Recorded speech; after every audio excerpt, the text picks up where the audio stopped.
Good morning students. நாம் இந்த வகுப்பில் என்ன பார்க்க போகிறோம்னா 6ஆம் வகுப்பு புவியியல் தான் பார்த்துட்ருக்கோம். ஏற்கனவே டேர்ம் 1ல் யூனிட் 1 யூனிட் 2 2 பாடங்கள் பார்த்துட்டோம். இது செகண்ட் டேர்மில் ஒரே ஒரு யூனிட் தான் இருக்கிறதுனால இந்த பாடம் நான் எடுத்திருக்கேன். அதனுடைய தொடர்ச்சியாக இருந்தால் மாணவர்களுக்கு புரிந்து கொள்ள எளிமையாக இருக்குன்றதுனால இந்த பாடத்தையும் கொடுத்துடலாம் அப்படின்ட்டு இந்த பாடத்தை நான் எடுத்திருக்கேன். இது 2 பகுதிகளாக வரும். ஒரு பார்ட் 1 பார்ட் 2 2 விடிகளாக தான் வந்தவருக்கு இந்த பாடம் நிறைவடைந்து இந்த டேர்மை முடிஞ்சிடும். அதுக்கடுத்து தேர்ட் டேர்ம் என்ன பாடம் இருக்குதுன்ட்டு அதை பார்க்குறதா இல்லாட்டி அடுத்த சப்ஜெக்ட் பார்க்குறதான்றதை பார்க்கலாம். இது பார்ட் 1 வீடியோ, அதுக்கடுத்து பார்ட் 2 வீடியோவை பாதி பாடம் கொடுக்குறேன். என்னன்னு பார்க்க போறோம்னு பார்த்தீங்கன்னா, ஏற்கனவே நாம 6ஆம் வகுப்பு புவியியல்ல ஃபர்ஸ்ட் டேர்ம்ல 2 யூனிட் பார்த்தோம். அதுல ஃபர்ஸ்ட் யூனிட் என்னன்னு பார்த்தீங்கன்னா, அதாவது சூரிய குடும்பத்துல யாரெல்லாம் இருக்காங்க. அப்போ 8 கோள்களை பத்தி பார்த்தோம். அதாவது சூரியனை சுத்துகின்ற 8 கோள்கள் பார்த்தோம். அதுல 3வது அமைந்தது தான் புவி என்ற கோள். 3வது கோள். அந்த புவி என்பது எதுன்னு பார்த்தீங்கன்னா, நாம வசிக்கக்கூடிய இந்த பூமி தான் புவி, அல்லது இந்த உலகம் தான் புவி. அப்போ பூமின்னு சொன்னாலும் புவின்னு சொன்னாலும் உலகம்னு சொன்னாலும் இது மொத்தமே எதுன்னு பார்த்தீங்கன்னா இந்த புவி தான் இது ஒரே சொல்ல குறிக்கக்கூடிய ஒரே பொருளை தரக்கூடிய சொற்கள் தான் இது. அப்போ இந்த பூமியை தான் இந்த பாடத்துல 2வது பாடத்துல நாம என்ன பண்ணிருந்தோம் பார்த்தீங்கன்னா, முதல் நிலை, 2வது நிலை, 3வது நிலை என்று 3 நிலைகளாக வகைப்படுத்தியிருப்பாங்க. அதாவது முதல் நிலை பெருங்கடல்கள், கண்டங்கள் முதல் நிலையாகவும், 2வது நிலை பார்த்தீங்கன்னா மலைகள், 3வது நிலை பார்த்தீங்கன்னா பீடபூமிகள், அதாவது பாலைவனங்கள். இந்த மாதிரி அதனுடைய கடற்கரைகள்ல 3வது நிலையாக பிரிச்சிருப்பாங்க. இதோட தான் இந்த உலகமே முடிவடைஞ்சிச்சு. அப்போ புவி என்பதை பார்த்தீங்கன்னா இவ்வளவு பெருசா இருக்கிற அந்த புவியை 3ஆக பிரிச்சுட்டு, ஏன்னா நீங்க அப்படிதான் நீங்க ஒவ்வொன்றுத்தையும் பிரிச்சு படிச்சீங்கன்னா எதுவுமே கடினமே கிடையாது. அப்போ முதல் பிரிவுல நம்ம கடல், கண்டங்கள் பார்த்துட்டோம். 2வது பிரிவுல மலைகள், பீடபூமிகள் இதெல்லாம் பார்த்துட்டோம். அப்போ 3வது கடல் இல்ல கடற்கரைகள், அதுக்கப்புறம் மணல் குன்றுகள், மணல், இந்த மாதிரி எல்லாம் 3 பகுதிகளாக பிரிச்சுட்டோம். இப்போ நாம 10ஆம் வகுப்பு படிக்கும் போதே இதையெல்லாம் நம்ம டீட்டெயில்டா பார்த்தோம். ஒவ்வொன்றத்தையும் மலைகள் பத்தி தனியாக படிக்கும் போது டீட்டெயில்டா பார்த்துருவோம், பீடபூமிகள் பத்தியும். ஆனா உங்களுக்கு ஒரு சின்ன ஒரு அறிமுக பாடமாக தான் இதை கொடுத்துருக்காங்க. இதை நீங்க தெரிஞ்சுக்கிட்டீங்கன்னா உங்களுக்கு அந்த வகுப்பு போகும்போது பார்த்தீங்கன்னா இது நல்லா நினைவில் வச்சு நீங்க புரிஞ்சுக்கிட்டீங்கன்னா, இது கான்செப்டா நீங்க புரிஞ்சுக்கிட்டீங்கன்னா, அடுத்த புவியியல் படிக்கிறதா இருந்தாலும் சரி, புவியியலுக்கு அடுத்து நீங்க அறிவியல் படிக்கிறதா சரி, அறிவியலுக்கு அடுத்து நீங்க கணித பாடத்தை படிக்கிறதா ஒன்றோடு ஒன்று தொடர்புடையதுதான். அதனால இந்த பேசிக் பாடத்தை நீங்க நல்லா உள்வாங்கி புரிஞ்சுக்கிட்டீங்கன்னா, இதுதான் உலகமே, இதுதான்றத பார்த்துட்டீங்க. இதுதான் இப்படி 3ஆக பிரிக்கிறாங்கன்னு பார்த்துட்டீங்க. அப்போ இந்த 3ஆக இருக்கிறதுனா நம்ம 10ஆம் வகுப்பு படிக்கும் போதே படிச்சோம். அதாவது கடல் இருக்குது, கடலிருந்து உயரம் செல்ல செல்ல எந்த அளவுக்கு உயரம் போகுதோ அதன் அடிப்படையில தான் நிலத்தை வகைப்படுத்திருப்பாங்கன்னு படிச்சோம். அப்போ அந்த நிலத்தினுடைய உயரத்தின் அடிப்படையில் தான் எப்படி இருந்ததுன்னு பார்த்தீங்கன்னா வெப்பமும் இருக்கும், மழை பரவலும் இருக்கும், ஈரப்பதமும் இருக்குன்னு பார்த்தோம். அப்போ அந்த இடத்துக்கு தகுந்த மாதிரி தான் காலநிலையும் இருக்கும். அப்போ அதன் அடிப்படையில் தான் மழை பரவலும் இருக்கும். அந்த மழையின் அடிப்படையில் தான் இயற்கை பொருள்களும் இருக்கும். எப்படி இந்த காடு, மலை இது எல்லாம் எப்படி இருக்குன்னு பார்த்தீங்கன்னா, எங்க மழை பகுதி இப்போ நம்ம கங்கை, பிரம்மபுத்திரா சமவெளிகள் பார்த்தோம். இந்த சமவெளிகள் இருக்கக்கூடிய பகுதிகள் பார்த்தீங்கன்னா இது வங்காள விரிகுடால போய் கலக்குதுன்னா, இந்த கடல்ல போய் கலக்கிற இந்த பகுதி முழுவதும் எப்படி இருக்கும்? ஈரமான பகுதியா தான் இருக்கும். அப்போ இங்கிருந்து அடித்து வரப்பட்ட பொருட்கள், இலை மக்குகள், அதுக்கப்புறம் மொத்த சத்துக்கள், உயிரினுடைய சத்துக்கள், உயிரின படிமங்கள், இது எல்லாம் இங்க தேங்குதான். அப்போ இங்க மேற்கு பக்கம் என்ன இருக்குதுன்னு பார்த்தோம், ராஜஸ்தான் பாலைவனம் இருக்குதுன்னு பார்த்தோம். அப்போ இங்க பாத்தீங்கன்னா எந்த ஒரு கடலும், பெரும்பாலான கடல்கள் எல்லாமே பாத்தீங்கன்னா வங்காள விரிகுடாவிலையும், ஒரு சில நதிகள் பாத்தீங்கன்னா அரபிக்கடல்ல போய் கலக்கிறது மாதிரியும். ஆனா இது அரபிக்கடல்ல இருந்து விலகிடும் எது? இந்த ராஜஸ்தான் பாலைவனம். ராஜஸ்தான் பாலைவனத்துல பாத்தீங்கன்னா அப்போ இந்த பாலைவனத்துக்கு அந்த இலை மக்குகளும் கிடையாது, உயிரினங்களும் கிடையாது, மழையும் கிடையாது. அப்போ அப்படி இருக்கிற இடத்துல அந்த மாதிரி வளங்கள் தான் இந்த பகுதியில வறட்சியான பகுதிகள்ல கிடைக்கும். எப்படி இந்த ஈரமான பகுதிகள்ல அதாவது இலை மகுகளும் இந்த ஆறுகளின் மூலம் படிய வைக்கப்படும், உயிரின படிமங்களும் படிய வைக்கப்படும். இது எல்லாம் படிய வைக்கப்பட்டு நல்லா மக்கி அதுதான் நமக்கு வளங்களாக கிடைக்கும். இந்த வளங்கள் தான் இயற்கையான முறையில் கிடைக்கப்பட்ட வளங்கள்.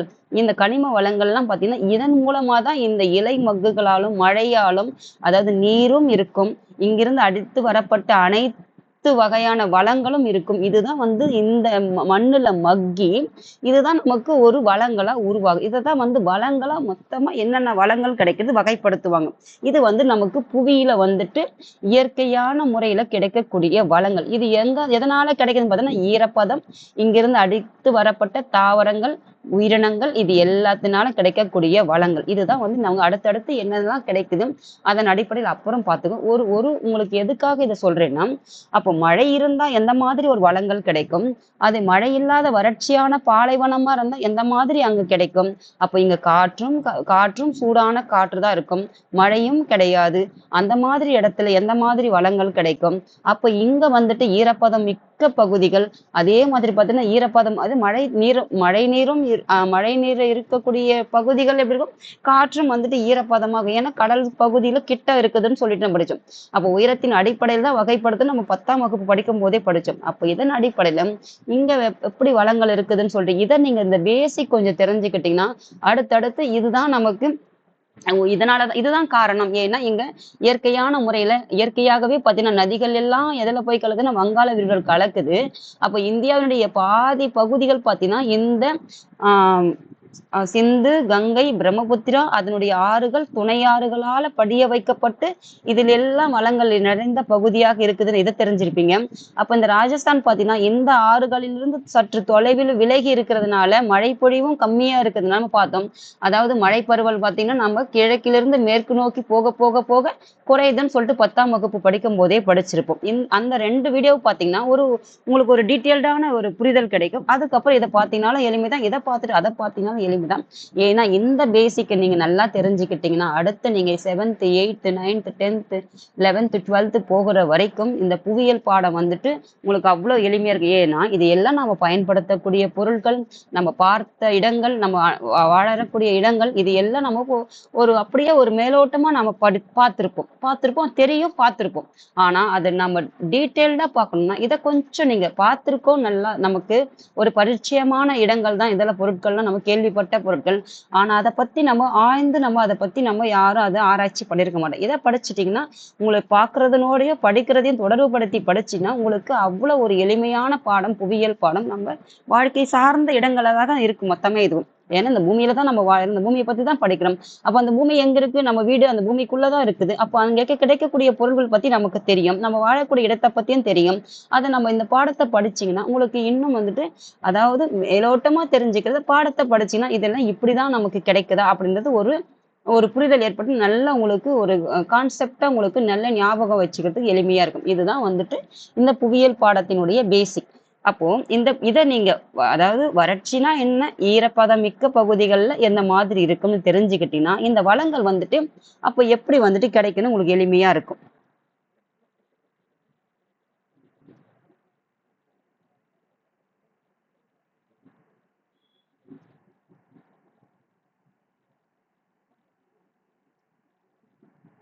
இப்ப பாருங்க, இப்போ வளங்கள்னா என்ன, அதாவது ஒரு பொருள் வந்து இப்பதானே சொன்னேன், இங்க கிடைச்சா எந்த மாதிரி, இங்க கிடைச்சா எப்படி, மனிதனால் உருவாக்கப்பட்டா எப்படி, அதாவது இயற்கை முறையில கிடைச்சா எப்படி, செயற்கையாக கிடைச்சா எப்படி, உயிரினங்கள் மூலம் கிடைச்சா எப்படி, உயிரற்ற பொருட்களின் மூலம் கிடைச்சால் எப்படின்னு தான் வகைப்படுத்தும். அதை தான் வந்துட்டு இந்த பாடத்துல வந்து வகைப்படுத்திருப்பாங்க. அப்போ வளங்கள் என்பது இயற்கையான முறையில நம்ம வளங்கள்னா என்னன்னா மனிதனுடைய தேவையை பூர்த்தி செய்யக்கூடிய அனைத்துமே வளங்கள் தான். நம்ம என்னெல்லாம் காற்று சுவாசிக்கிறோமா அது வளம், உணவு சாப்பிடுறோமா அது வளம், நம்ம இந்த மரப்பொருட்களால நம்ம பயன்படுத்தக்கூடிய வீட்டுக்கு தேவையான அனைத்து பொருள்களும் நமக்கு பயன்படுது, அதுவும் ஒரு வளம் தான். அப்போ மனிதனுக்கு தேவையான அனைத்து பொருள்களும் நீரும் நமக்கு பருகிறதுக்கு தேவை, சமைக்கிறதுக்கு தேவை, உணவு உற்பத்தி செய்ய தேவை. அப்போ அதுவும் பார்த்தீங்கன்னா ஒரு வளம். அப்போ மனிதனுக்கு என்னெல்லாம் தேவையும் அனைத்துமே வந்துட்டு வளங்கள்னு சொல்றாங்க. அப்போ இந்த வளங்களை வந்துட்டு எப்படி வகைப்படுத்துறாங்கன்னு பார்த்தீங்கன்னா அது எங்க கிடைக்குது. அப்போ இதை 2ஆ பிரிச்சுக்கோங்க. இது வந்துட்டு நீங்க இந்த கடல் சார்ந்த மற்றும் இந்த நதிகளுடைய பகுதிகளில் வந்து அதாவது நதிகள் வந்துட்டு பாயக்கூடிய பகுதிகளில் கிடைக்கக்கூடிய இடங்கள். இதை இரண்டாக பிரிச்சுக்கோங்க. இது வந்துட்டு பாலைவனத்துல மழையும் கிடையாது, காற்றும் வந்து சூடான காற்றுகள் தான் இருக்கும், மழை பகுதியும் குறைவாகத்தான் இருக்கும். அப்போ மழை ஈரப்பதமே இல்லாத இந்த பூமியில எந்த மாதிரி வளங்கள் கிடைக்கும்? அப்போ அதன் அடிப்படையில வந்துட்டு உங்களுக்கு ஒரு ஒரு சாதாரணமா ஒரு நீங்க இந்த பாடத்தை படிக்கவே தேவையில்லை, ஒரு மேலோட்டமா பார்க்கணும்னா அப்போ இயற்கையாவே நீங்க கிடைக்கிறத வந்து இரண்டாக வகைப்படுத்திக்கலாம் இல்லையா?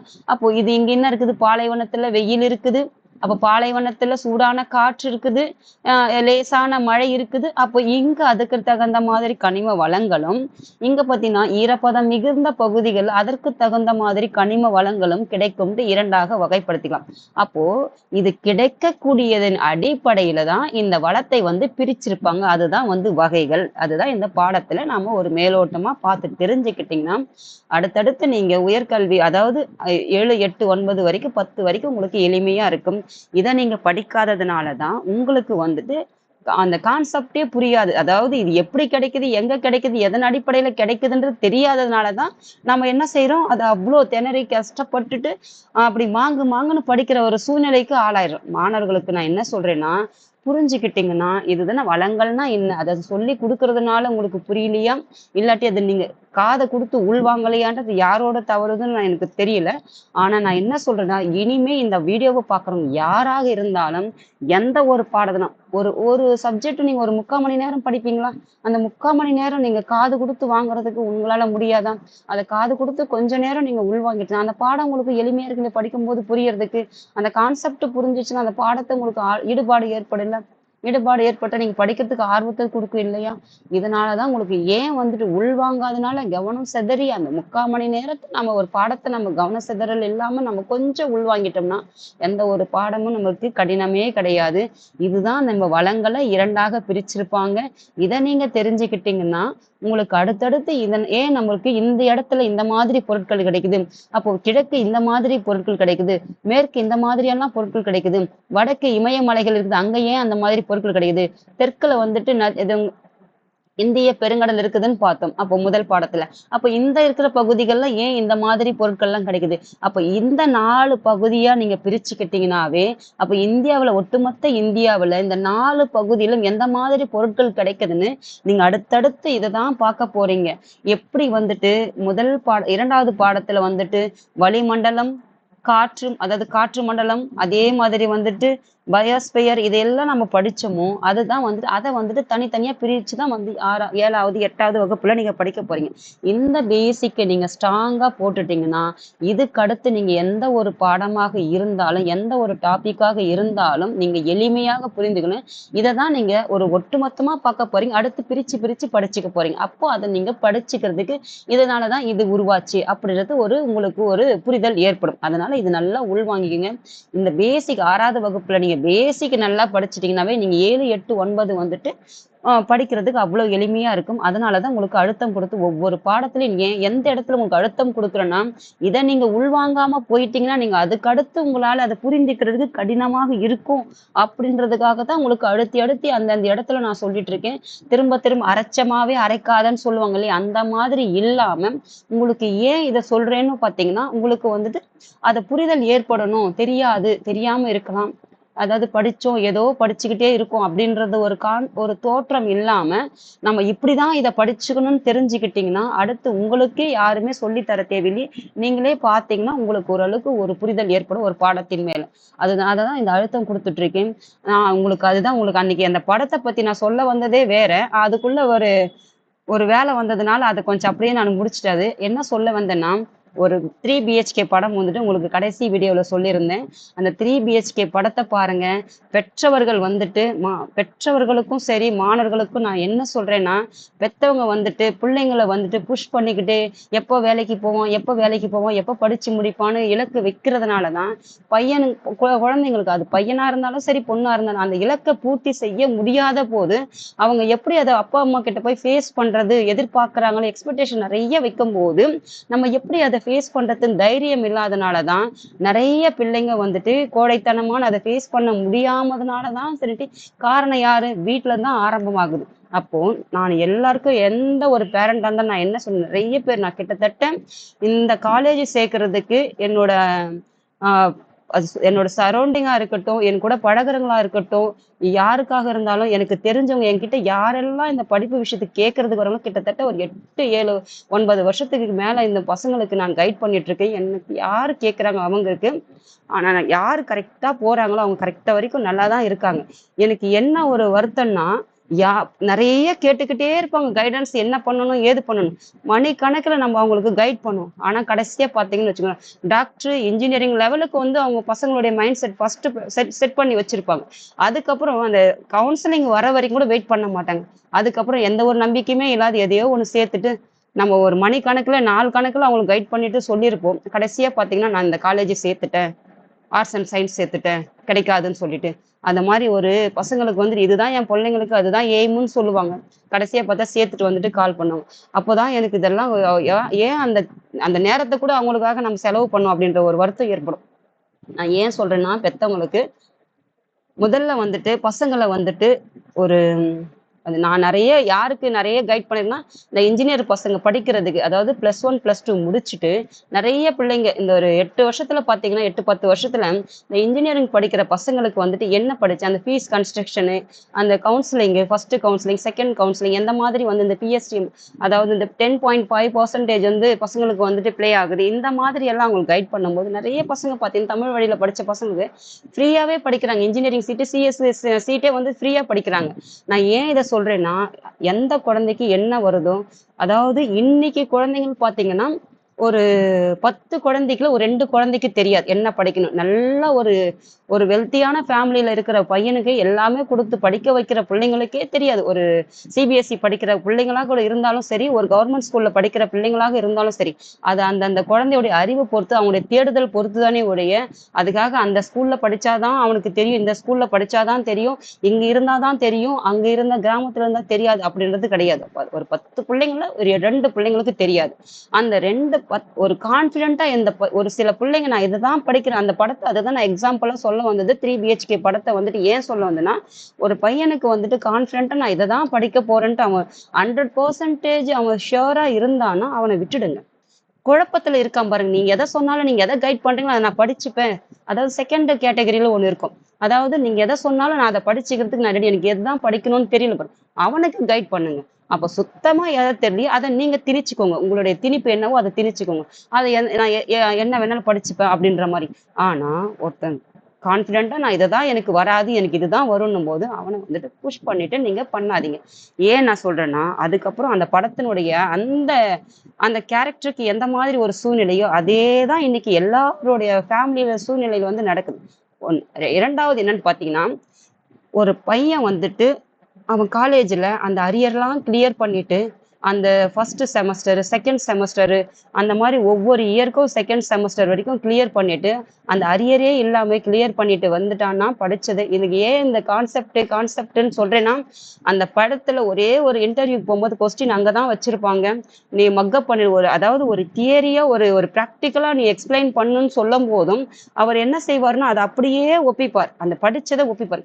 அதாவது இப்ப நான் ஒரு சமையல் செய்றேன், ஒரு டீச் பண்றேன். இப்ப நான் சமையல் செய்றேன்னா, ஒரு சமையல்ல என்னெல்லாம் நான் டெய்லி நடைமுறையில இருக்கிறத, நான் அப்படியே சொல்லலாம்ல. எழுதி வச்சு சொல்ல முடியுமா? நான் படிச்சத போய் ஒப்பிக்க முடியுமா? எப்படி வந்துட்டு நம்ம பழக்கத்துல இருக்கிறத சொல்ல முடியும்? அதே மாதிரி நீ பிராக்டிகலா நீ ஒரு ஒரு வேலைய செய்ய போறன்னா, நீ அத எப்படி செய்வ? அப்படின்றத அவங்க கேட்டாங்க. நீ புக்ல படிச்சுட்டு வந்தது மக்கப் பண்றதுக்கு அவங்க சொல்லல அவங்க. அதாவது நீ புக்க படிச்சது, வாசிச்சது மொத்தமா போயிட்டு, அதாவது அப்படியே ஏத்திக்கிட்டு, அப்படியே போய் இறக்குறது கிடையாது. ஆனா அவங்க என்ன சொன்னாங்க, "நீ என்ன புரிஞ்சுகிட்ட, என்ன புரிஞ்சுட்ட?" அதாவது கண்ட்ரோல்-C, கண்ட்ரோல்-V அப்படின்னா என்னன்னு பாருங்க. எவ்வளோ ஒரு வலியான வார்த்தைகள் அது. ஒரு ஒரு ஐடில ஒர்க் பண்ற ஒரு பையனுக்கு.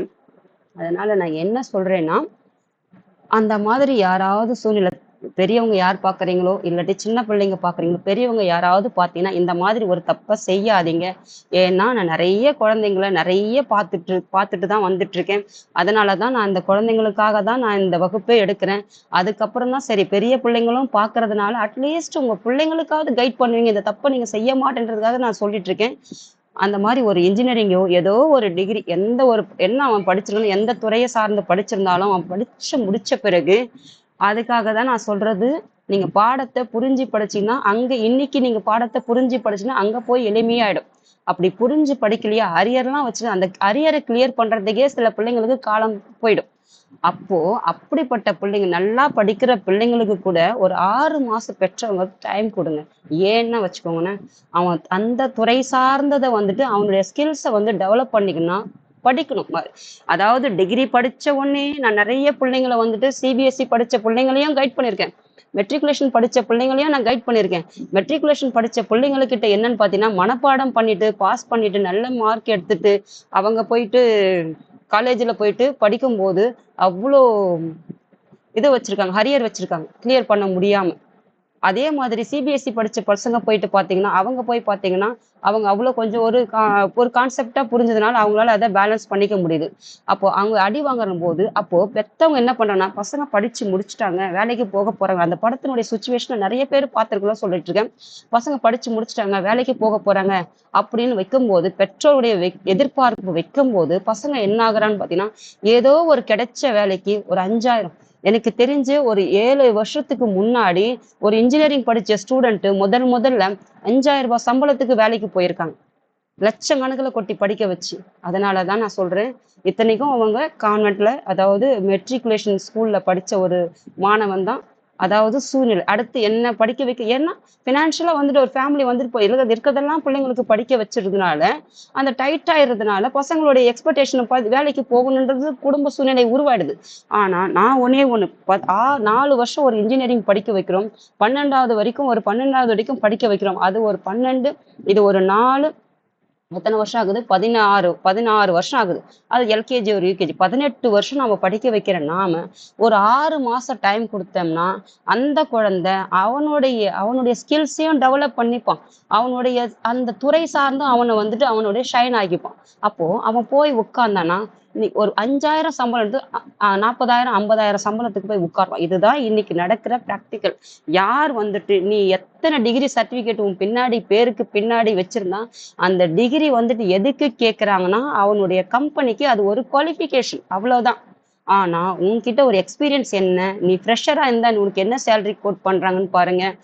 அதே மாதிரி வந்துட்டு நீ எக்ஸ்பீரியன்ஸ் இருந்தா உனக்கு என்ன சேலரி கோட் பண்றாங்கன்னு பாருங்க. உனக்கு ஸ்கில்ஸ் இருந்தா அதுக்கு என்ன பண்றாங்கன்னு பாருங்க. இதுதான் வந்துட்டு ஃப்ரெஷருக்கும் எக்ஸ்பீரியன்ஸ் தான் கேட்பாங்க. அந்த டிகிரி சர்டிபிகேட் வந்துட்டு பாத்தீங்கன்னா ஜஸ்ட் எலிஜிபிள் ஃபார் அவங்களுடைய கம்பெனிக்கு வேலைக்கு தானே ஒழிய, ஆனா அது வந்துட்டு அந்த வேலையை நிர்ணயிக்கிறது கிடையாது.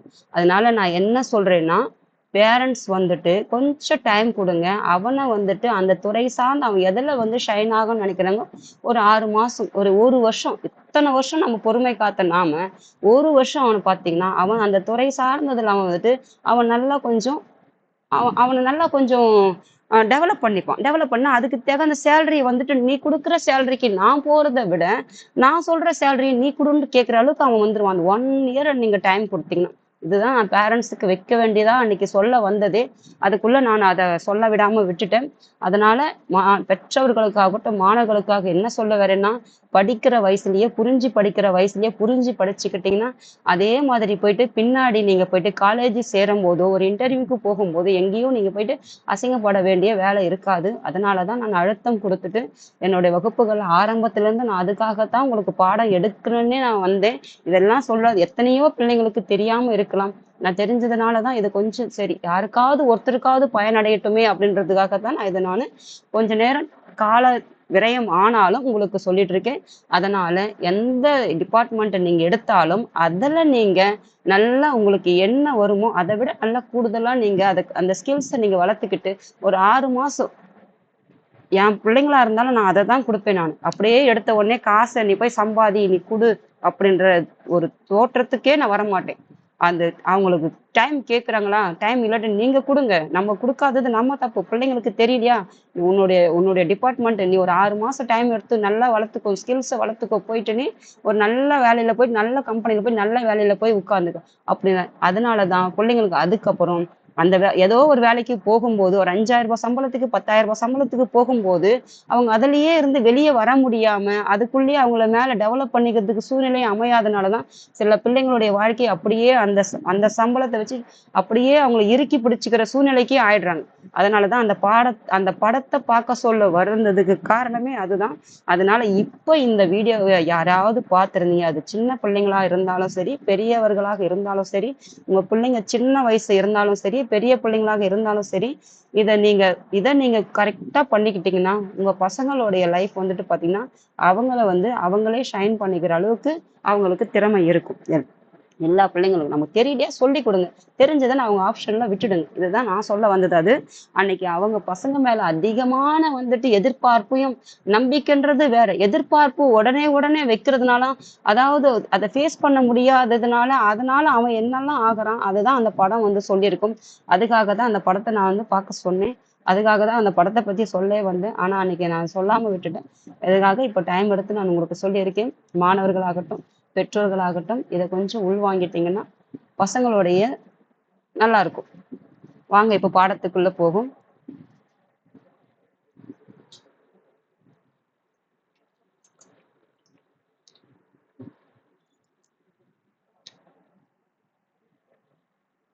பாருங்க, வளங்கள் என்பதன் பொருளை அறிமுகப்படுத்தல். வளம்னா என்ன? அப்போ கிடைக்கக்கூடிய பொருள் அடிப்படையில வளங்களை வகைப்படுத்தினாங்கன்னா அதை பத்தி நம்ம தெரிஞ்சுக்குவோம். இப்போ நம்ம போட்ட இல்லையா, அதாவது பாலைவனத்துல எந்த மாதிரி வளங்கள் கிடைக்கும், ஈரப்பதமான இடத்துல எப்படி கிடைக்கும், அதை தான் இதை தெரிஞ்சுக்கிட்டோம்னா அதை பத்தி நம்ம விளக்கமா தெரிஞ்சுக்கிறது கொடுத்துருக்காங்க. அப்போ அந்த வளங்கள் நம்ம பயன்பாட்டுக்குன்றது தான் வளங்கள்னு ஆயிடுச்சு. அதை நம்ம பாதுகாக்கணும் இல்லை. இப்போ நீர் இருக்குது. நீர் புவியில 3 பகுதி 2 பகுதி கடல், ஒரு பகலும் நிலம்னு சொல்லிட்டு பார்த்தோம். அப்போ இந்த நீர் நம்ம சுவாசிக்கிறதுக்கும் சரி, இது ஆவியாயிட்டு மழையும் பொழிவையும் கொடுக்குது. அப்போ இந்த நீரை நம்ம பாதுகாக்கணும் இல்லையா? அப்போ நமக்கு தேவையை பூர்த்தி செய்யக்கூடிய நீர் தான் எல்லாத்தையுமே மழை பொய்தாதான் எல்லா வளங்களுமே உருவாகணும் போது, அப்போ இந்த நீருடைய நமக்கு தேவைக்கு கொடுக்கக்கூடிய அந்த நீரை நம்ம பாதுகாத்தாதான் இதனெல்லாம் நமக்கு கிடைக்குதுன்னு தெரிஞ்சா அப்போ அதை பத்தி புரிஞ்சுப்ப இல்லையா? அப்போ அதனை பாதுகாத்தலின் தேவையை ஏன் புரிஞ்சுப்ப? அப்போ இந்த நீராலதான். அப்போ வறட்சியான பகுதி இது கிடைக்குது, ஈரமான பகுதி இது கிடைக்குது. அப்போ இதனால அப்போ நம்மளுடைய தேவையை பூர்த்தி செய்ய முடியுதுன்னா அப்போ அதை பாதுகாப்பு இல்லையா? அதுதான் இங்க கொடுத்துருக்காங்க. அப்போ அதை பாதுகாக்கிறது, இப்ப தேவையை பூர்த்தி செய்யக்கூடியதுதான் நம்ம அந்த வளத்தை தான் நம்ம பாதுகாக்கிறோம். அப்போ நம்ம தேவையை பூர்த்தி செய்யக்கூடிய வளங்களை அது நமக்கு பொருளாதாரத்தினுடைய செயல்பாடுகளை பற்றி தெரியும். அப்போ இதுதான் நம்ம என்னெல்லாம் ஆஹ் நமக்கு எதெல்லாம் பயன்படுதோ அததான் வளங்கள்னு சொல்லிட்டோம். அந்த வளத்தை பாதுகாக்கிறது ஏன் நம்ம எதெல்லாம் தேவையை பூர்த்தி செய்தோ அதை நம்ம பாதுகாக்கணும். அப்படி பாதுகாத்தோம்னா என்ன ஆகுதுன்னா அதனுடைய பொருளாதார செயல்பாடுகளை பற்றி புரிஞ்சுக்க போறோம் அப்படின்னு சொன்னா, அப்போ பொருளாதார மூலியமா ஒரு பொருள் இருக்குது. இப்போ இங்க என்ன இருக்குதுன்னு பாத்தீங்கன்னா, இப்போ ஒரு தங்கமே இருக்குதுன்னு வச்சுக்கோங்க. அப்போ தங்கம் இருக்குதுன்னா அப்போ இந்த தங்கம் அப்போ அந்த பகுதியில ஒரு தங்கம் கிடைக்குதுன்னா அப்போ அது தேவை என்னவோ அதை நம்ம அது பாதுகாப்பு இல்லையா? அது தேவை இருக்கும்போது அது பாதுகாப்பு இல்லையா? அப்போ அது தேவையை பூர்த்தி செய்யும் போது அது நம்முடைய பொருளாதார செயல்பாடுகளை அது அதாவது அது செயல்பாடுகளை அது என்ன செய்யுதுன்னா மக்களுடைய தேவையை பூர்த்தி செஞ்சா அந்த பொருளாதார செயல்பாடு ஏற்ற இறக்கங்களும் மாறுது இல்லையா? அப்போ அதனுடைய பொருளாதார செயல்பாடுகளை பற்றி நம்ம தெரிஞ்சுக்கணும். ஒரு பொருளை பயன்படுத்துறோம், அதை பாதுகாக்கிறோம். அது எந்த அளவுக்கு அது நமக்கு தேவையானது அது பண்ணுதோ அதுதான் நம்முடைய தேவையை பொறுத்து நம்முடைய பொருளாதார செயல்பாடுகளும் இருக்கும். அதாவது உயர்வு தாழ்வு ஏற்றத்தாழ்வுகள் அதன் அடிப்படையில் தான் இருக்கும். இதனுடைய செயல்பாட்டினுடைய அடிப்படையில் தான் இது இருக்கும். அதுதான் இங்க கொடுத்துருக்காங்க. இது நீங்க இதை படிச்சுங்க. பொருளாதாரன்ற பாடத்தை இங்கேயே உங்களுக்கு கொடுத்துட்டாங்க. அப்போ வளங்கள் என்பது இயற்கை புவியியலாகவும், அப்போ பொருளாதாரம் என்பது இந்த பொருளாதார சப்ஜெக்ட் இங்க கொடுத்துட்டாங்க. இந்த புவியியல் பாடத்தை நீங்க படிச்சுட்டீங்கன்னா அப்போ இந்த பொருளாதார பாடத்தையும் எளிமையா இருக்கும். ஏன்னா பொருளாதாரம் எப்படி படிப்பீங்க? அப்போ வளங்கள் கிடைக்கிறதன் அடிப்படையில் தான் வளத்தை பிரிச்சிருக்காங்க. அப்போ இதைத்தான் நீங்க பொருளாதாரத்தினுடைய செயல்பாடுகளை நீங்க இந்த பொருளாதாரத்துல படிக்க போறீங்க. அப்போ அதாவது யார்கிட்ட பொருட்கள் இருக்குது இல்ல அப்படித்தானே பொருளாதாரம் நிர்ணயிக்குது, உயர்வு தாழ்வு எல்லாம் நிர்ணயிக்குது. அப்போ அதனுடைய பத்தி தெரிஞ்சுக்க போறீங்க. இதை நீங்க தெரிஞ்சுக்கிட்டீங்கன்னா வரலாறு புவியியலை பத்தி தெரிஞ்சுக்கிட்டீங்கன்னா அப்போ அறிவியல் படிக்கிறதுக்கு எளிமையா இருக்கும். இந்த பொருளாதாரத்தையும் அறிவியலையும் நீங்க தெரிஞ்சுக்கிட்டீங்கன்னா கணிதம் படிக்கிறதுக்கு எளிமையா இருக்கும். இதுதான் மாணவர்களுக்கு இந்த பேசிக்கை நீங்க தெரிஞ்சுக்கிட்டீங்கன்னா 6ஆம் வகுப்பு 7ஆம் வகுப்பு பாடத்தை நீங்க நல்லா உள்வாங்கி இந்த வயசுல நீங்க அறிவுபூர்வமா சிந்திக்க ஆரம்பிச்சிட்டீங்கன்னா நீங்க அடுத்தடுத்து உங்களுக்கு யாருமே சொல்லித்தர தேவையில்லைனாலும் உங்களால ஓரளவுக்கு ஒரு வாட்டி நீங்க பார்த்து படிச்சீங்கன்னா கூட ஒரு புரிந்து கொள்ற அளவுக்கு உங்களுக்கு திறன் இருக்கும். அதனாலதான் மாணவர்களுக்கு அழுத்தி அழுத்தி சொல்றேன். இது ஏன் வந்து உங்களுக்கு கான்செப்டா உங்களுக்கு சொல்றேன்னா, இதை நீங்க புரிஞ்சுக்கிட்டீங்கன்னா இந்த மனப்பாடம் செய்ய வேண்டியது அவசியம் இருக்காது.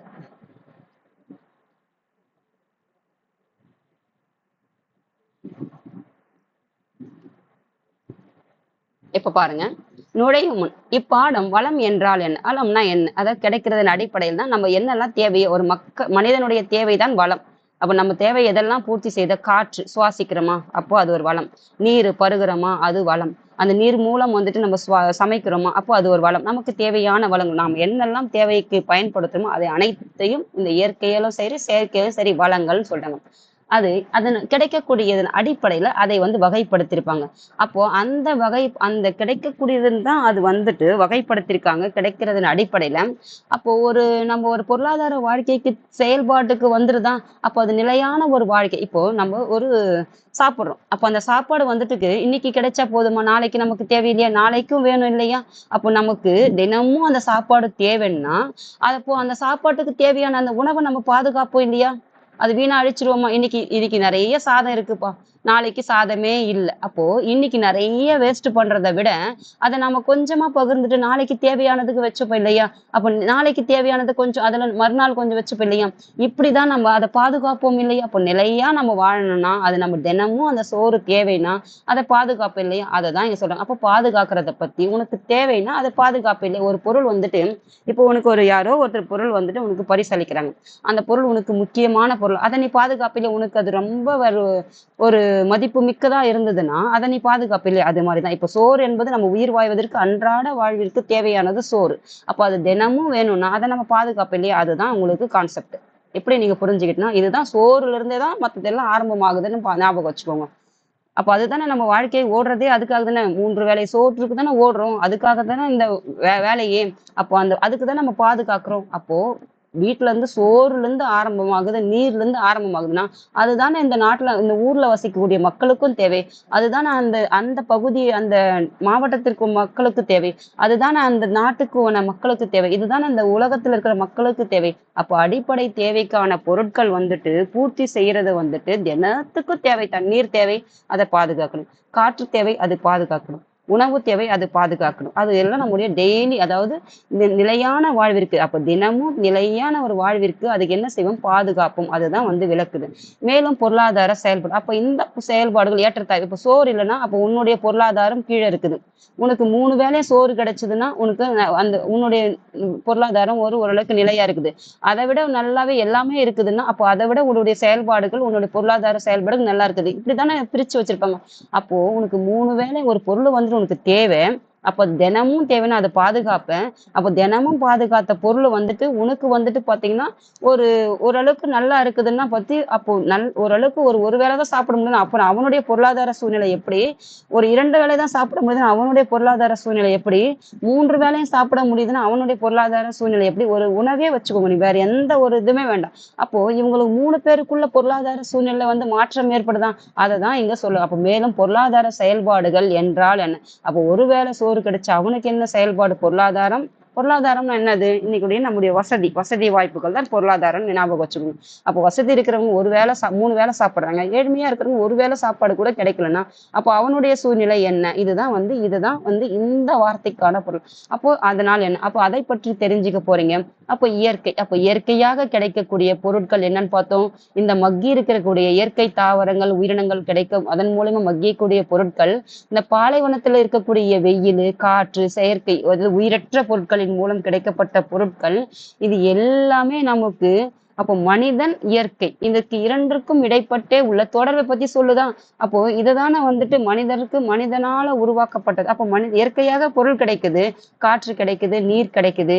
இயற்கையான முறையில வந்து கனிமங்கள், ஈரப்பத பகுதியில் வந்து கனிமங்கள் கிடைக்குது. இங்க பாலைவனத்துல வந்து காற்று கிடைக்குது.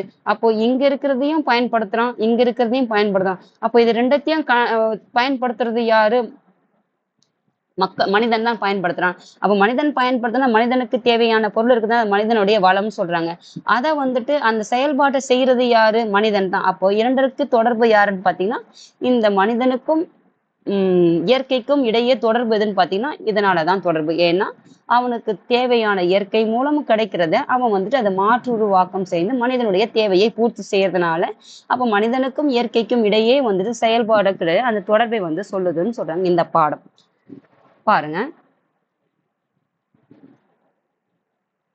அடுத்து பாருங்க, கேடரியா கெட்ட இடத்தும் வளம் குன்றா நாடென்ப நாட்டின் தலை. குறள் எண் பாத்தீங்கன்னா 736. கேடரியா கெட்ட இடத்தும் வளம் குன்றா நாடென்ப நாட்டின் தலை. அதனுடைய பொருள் என்னன்னு பார்த்தீங்க, எந்த வகையிலும் கெடுதல் அறியாமல், எந்த வகையிலும் இப்போ உன்னுடைய வீடு இருக்கு, உன் வீட்டுக்கு எந்த ஒரு கெடுதலும் வரக்கூடாதுன்னா அதாவது ஒரு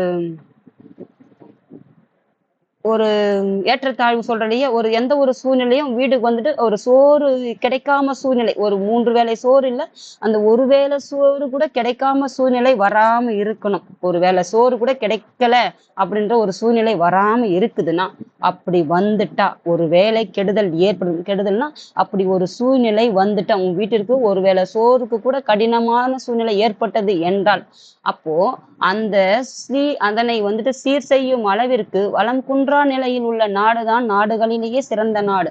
அப்படியே அந்த சூழ்நிலை ஒருவேளை சோறு கூட கிடைக்காத சூழ்நிலை வந்துடுச்சுன்னா அதை சமன் செய்யற, அதாவது அதை வந்துட்டு அதை பேலன்ஸ் பண்ற அளவுக்கு வந்துட்டு உன் வீடு இருந்துச்சுன்னா அதுதான் வந்து சிறந்த வீடு. ஒரு வீட்டுக்கு ஒரு உதாரணம் சொல்றேன், அதுதான் வந்துட்டு ஒரு சிறந்த நாடு. ஒரு நாடு இருக்குது, அந்த நாட்டுக்கு எந்த ஒரு கெடுதலும் வரக்கூடாது, எந்த ஒரு நாடும் வந்துட்டு அழியிற நிலைக்கு வரக்கூடாது, அதாவது ஒரு கீழ்நிலைக்கு போகக்கூடாது. அப்படி ஒருவேளை ஒரு கீழ்நிலைக்கு போகக்கூடிய ஒரு நாட்டிற்கு சூழ்நிலை வந்தால் வேறொரு எந்த நாட்டினையும் போயிட்டு கையேந்தி அந்த நாட்டுடைய தூக்குறதுக்கு, அதாவது சீர் செய்யற அளவுக்கு அந்த நாட்டை வந்துட்டு மறுபடியும் பழைய நிலைமைக்கு கொண்டு வர்றதுக்கு போயிட்டு பார்த்தீங்கன்னா எந்த ஒரு நாட்டையும் கையேந்தாமல் தன்னுடைய நாட்டுல இருக்கிற வளத்தை கொண்டே அந்த நாட்டை வந்துட்டு மறுபடியும் உயர்த்தக்கூடிய நாட்டுக்கு தான் சிறந்த நாடு, அதுதான் இருக்கிறதுலயே தலை சிறந்த நாடுகளிலேயே அப்படின்றது இந்த குறள்ல வந்துட்டு திருவள்ளுவர் வந்துட்டு சொல்லியிருக்கார். பாருங்க, அதுக்கப்புறம் பாத்தீங்க, அப்பா தனது அறைக்குள் எப்பொழுதும் வருவார் என்று எதிர்பார்த்து தன் படுக்கையில் படுத்திருந்தாள் குழலி. அதாவது அப்பா எப்போது வருவாங்கன்னு சொல்லிட்டு அப்படின்னு எதிர்பார்த்துட்டு தன் படுக்கையில் படுத்திருந்தாள் குழலி அப்படின்ற ஒரு மாணவி. பள்ளியில் கொடுத்த தேர்ச்சி அட்டையில் அப்பாவின் கையொப்பம் பெற வேண்டியது. அப்போ பள்ளியில பாத்தீங்கன்னா ரேங்க் கார்டுன்னு சொல்லுவாங்க இல்லையா, அதை கொடுத்துருந்தாங்களாம். அதுல அப்பாவுடைய கையொப்பம் அப்பாவுடைய சைன் போட வேண்டியிருந்தது. ஆனால் அப்பா வருவதற்கான அறிகுறி எதுவும் தென்படவில்லை. அப்பா வர்றதற்கான எந்த ஒரு அறிகுறியும் தெரியாததுனால அப்பா வருவாங்களான்னு பார்த்துட்டு இருக்கா. ஏன்னா அப்பா கிட்ட சைன் வாங்குறதுக்காக எதுலன்னு பாத்தீங்கன்னா ரேங்க் கார்டுல. அப்போ உடனே தன் படுக்கையை விட்டு எழுந்து சமையலறையில் இருக்கும் தன் தாயிடம் அம்மா கிட்ட போனா. அம்மா சமையல் அறையில் இருக்காங்க, அம்மா கிட்ட போய் போறா. அப்போ குழலி அம்மா அப்படின்னு 2 பேருக்குள்ள ஒரு உரையாடல் மாதிரிதான் இந்த பாடமும் அமைந்திருக்கு. அம்மா அப்பா எங்கே அம்மா அம்மா அப்படின்னு கேக்குறா. அப்பா அம்மா சொல்றாங்க, இன்றைக்கு அப்பாவுக்கு அதிக நேரம் வேலை இருப்பதனால் சீக்கிரமாகவே கிளம்பிட்டாங்க. அப்போ அப்பாவுக்கு வந்து அதிகமா வேலை இருக்குது, அதனால இன்னைக்கு சீக்கிரமா கிளம்பிட்டாங்க அப்படின்னு சொல்றாங்க அம்மா. குழலி கேக்குறான், அதிக நேர வேலைன்னா என்னம்மா? அப்ப அதிக நேர வேலைன்னா என்னன்னு பொருள் தெரியல, அப்படின்னா என்னன்னு கேக்குறாங்க. அதுக்கு அம்மா சொல்றாங்க, வேலை நேரத்தை விட கூடுதலான நேரம் வேலை செய்வதுதான் அதிக நேர வேலை. அப்பா வேலை பார்க்கும் அதாவது இதுக்கு மட்டும் சொல்லிடு, அதுக்கப்புறம் அங்கப்பா. அதாவது நீ காலையில 9 மணிலிருந்து சாயந்தரம் ஒரு 4 மணி வரைக்கும் ஸ்கூலுக்கு போற. அப்போ இது வந்துட்டு உன்னுடைய தினமும் நீ போற வேலை இது. ஆனா ஸ்கூல்ல என்ன சொல்றாங்கன்னா, நீ 4 மணிலிருந்து 6 மணி வரைக்கும் இரு, நீ படி அப்படின்னு நமக்கு கிட்ட எக்ஸாம் வரும்போது சொல்லுவாங்க இல்லையா, ஸ்பெஷல் கிளாஸ்ன்னு சொல்லிட்டு. அப்போ இதுதானே இந்த 4லிருந்து 6 வரைக்கும் கூடுதலா நீ பள்ளிக்கு போகக்கூடிய நேரம், அதுதான் வந்து கூடுதல் வேலை. அதே மாதிரிதான் காலையில 10 மணிக்கு அப்பா ஒரு வேலைக்கு போறாருன்னா மாலை வந்துட்டு 5 மணி வரைக்கும் வேலை செய்யறாருன்னா, அதுக்கு மேல அவர் வந்து 6லிருந்து 7, 8, 9 வரைக்கும் வேலை செய்யறாருன்னா அந்த நாளினுடைய கூடுதல் பணி நேரம் அப்படின்னு அம்மா வந்து விளக்கம் சொல்றாங்க. அதே மாதிரி மாணவர்களும் நீங்க தினமும் போறதை தாண்டி அதிக நேரம் எடுத்துக்கிட்டீங்கன்னா அதுதான் வந்துட்டு கூடுதல் வேலைன்னு சொல்றாங்க. பாருங்க, அதுக்கப்புறம் பாருங்க, அப்பா வேலை பார்க்கும் தொழிற்சாலையில் சூரிய ஒளி தகடுகள் நிறைய தயாரிக்க வேண்டும். சூரிய கிட்ட இருந்து ஒளி வருது, நம்ம என்ன சொன்னோம், ஒளினா என்ன சொன்னோம், அந்த சூடு வெளிச்சம்.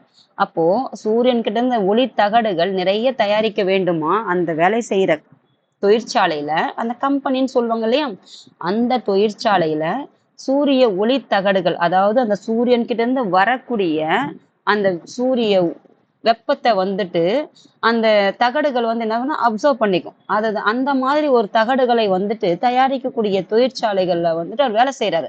அப்போ கூடுதலாக வந்து பணி செய்யறாரு. இந்த சூரிய ஒளித்தகடுகள் நிறைய தேவைன்னு சொல்லிட்டு, அதனால் அப்பாவின் முதலாளி சீக்கிரமா வர சொல்லிவிட்டாங்க. அப்போ அதனுடைய தேவை அதிகமா இருக்கிறதுனால அவர் சீக்கிரமா போயிட்டாருன்னாங்க.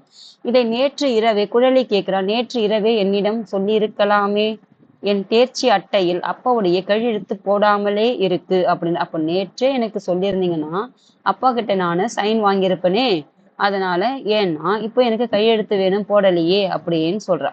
அப்பா அம்மா சொல்றாங்க, போதும் போதும், போய் முதல்ல குழி, நான் கையெழுத்து போடுறேன் அப்படின்னு அம்மா சொல்றாங்க. அம்மா கையெழுத்து போட்டு தரேன்னு சொல்லிட்டாங்க. அம்மா குழலி சொல்றாங்க, அம்மா ரொம்ப நன்றிம்மா, ஒரே ஒரு கேள்வி மட்டும் கேட்டுக்கிறேன், சூரிய ஒளித்தகடு என்னும் சொல்கிறீர்களே, அதை எதுல தயாரிக்கிறாங்க அப்படின்னு சொல்றாங்க. அதாவது எனக்கு ஒரே ஒரு சந்தேகம், அதை மட்டும் சொல்லிடுங்க, நான் போறேன் அப்படின்ற மாதிரி.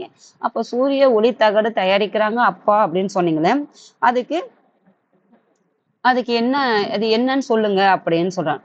அதுக்கு அம்மா சொல்றாங்க, எதுல தயாரிக்கிறாங்கன்னு கேக்குறாங்க. நான் சொன்னா உனக்கு புரியுமான்னு தெரியல, நான் சொன்னா உனக்கு புரியுமான்னு தெரியல, ஆனாலும் சொல்றேன் கேளு அப்படின்னு சொல்றாங்க. அதாவது மணல் எங்க இருந்து கிடைக்குது, பாலைவனத்துல தான் பார்த்தோம். பாலைவனத்துல வந்துட்டு இயற்கையாகத்தானே இருக்குது மணல். அப்போ மணல் என்ற இயற்கை வளத்திலிருந்து இயற்கையாக கிடைக்கப்பட்ட ஒரு வளம் தான் அது. அதாவது மனிதனுக்கு தேவை கிடைக்க பொருள்கள் எல்லாம் வளம். அப்போ அப்படி ஒரு வளத்திலிருந்து சிலிக்கான் என்ற தனிமத்தை பிரித்து அதிலிருந்து பிவி, அதாவது போட்டோ வோல்டேக் அப்படின்ற ஒரு செல்களை வந்து பயன்படுத்தி ஒளி மின்னழுத்த களம் வந்துட்டு தயாரிக்கிறாங்க. அதாவது இந்த பிவி செல்களை பயன்படுத்தி ஒளினா வந்துட்டு மின்னழுத்த களம், அந்த அதாவது இந்த சூரியன் கிட்ட இருந்து வரக்கூடிய ஒளியை வந்துட்டு இந்த மின்னழுத்த களத்துல வந்துட்டு அதனுடைய அதாவது அந்த ஒளியை வந்து அப்சர்வ் பண்றக்கூடிய அந்த களம் தான் இந்த மின்னழுத்த களம். அதை தயாரிக்கிறாங்கன்னு சொல்றாங்க. எதுல இருந்துன்னு பாத்தீங்கன்னா இந்த சிலிக்கான் என்ற அதாவது மணல் என்றதுல இருந்து தான், அதுல இருந்து சிலிக்கான் என்ற தனிமத்தை பிரிக்கிறாங்க. அதுல பயன்படுத்தி தான் இந்த ஒளி மின்கலத்தை வந்து தயாரிக்கிறாங்கன்னு சொல்றாங்க. அப்போ இதுதான் வந்து இந்த ஒளி மின்னழுத்த களம் என்பது இந்த சிலிக்கான் என்ற தனிமத்திலிருந்து பிரிச்சுதான் வந்து மணலிருந்து பிரிச்சு அதுல இருந்து தயாரிக்கிறாங்கன்னு சொல்றாங்க. இவை சூரிய ஆற்றலை மின் ஆற்றலாக பயன்படுத்துதுன்றாங்க. அப்ப சூரியன் கிட்ட குடியிருந்து வர அந்த ஆற்றலை வெளிச்சத்தை வந்துட்டு அது நம்ம என்ன பண்றோம், மின் ஆற்றல் நம்ம மின்சாரமா தயாரிச்சுக்கிட்டு பயன்படுத்திக்கலாம்.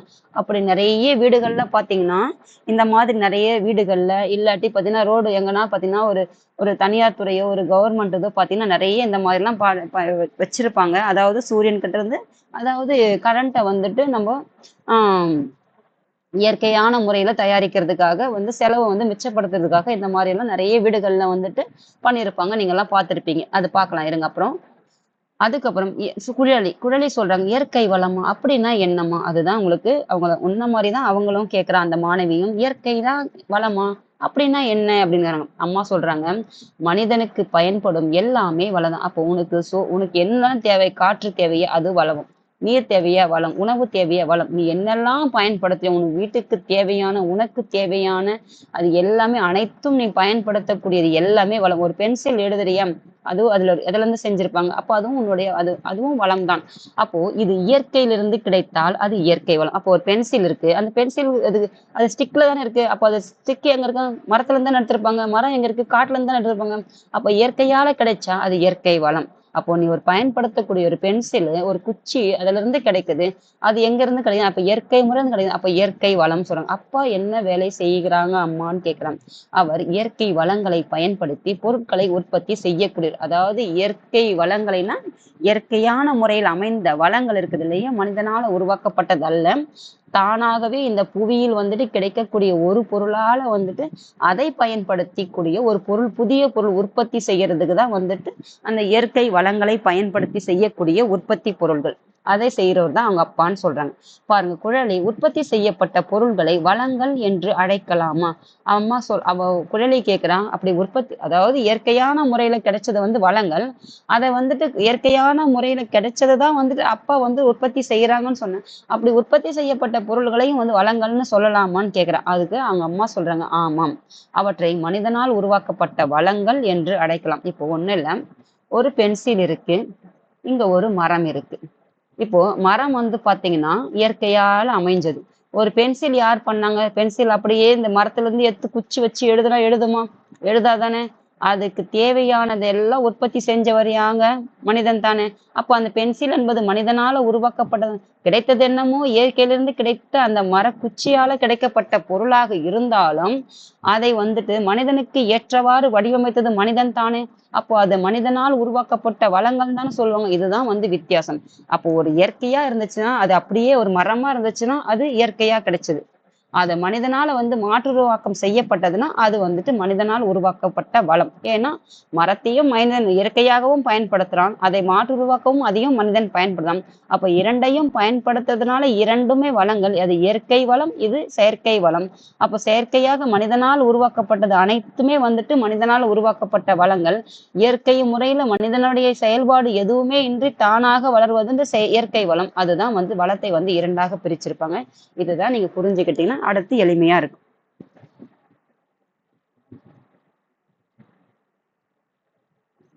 பாருங்க, ஆமாம், அவற்றை மனிதனால் உருவாக்கப்பட்ட வனங்கள் என்று அழைக்கலாம். அதையும் வளம்னு சொல்லலாம், ஆனா மனிதனால் உருவாக்கப்பட்ட.